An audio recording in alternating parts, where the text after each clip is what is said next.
Tug'ruqdan keyin 2 oy davomida bu ishlarni aslo qila ko'rmang. Birinchisi, qomatni tiklayman deb aslo parhez tutmang. Chunki hozirgi vaqtda sizning bolangizga ona suti muhim. Ona sutini sizda yetarli bo'lishi uchun esa organizmingizda mikroelementlar hamda vitaminlar yetarli miqdorda bo'lishi lozim. Shu sababli aslo parhez tutmasdan to'g'ri ovqatlanishga harakat qiling.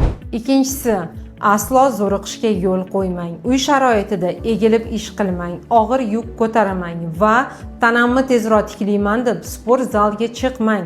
Bu holatlar sizda hattoki qon ketish darajasigacha asoratlarga olib kelishi mumkin.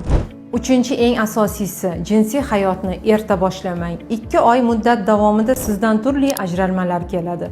Bu davrda esa bachadon bo'yni hali yopilib ulgurmagan bo'ladi va natijada sizga turli infeksion kasalliklar yuqish xavfi yuqorilashib boradi. Go'zal homilador qizlarimiz tug'ruqdan keyin butun bor kuchingiz, energiyangiz hamda diqqatingizni o'zingizni salomatligingiz hamda farzandingiz salomatligiga qarating.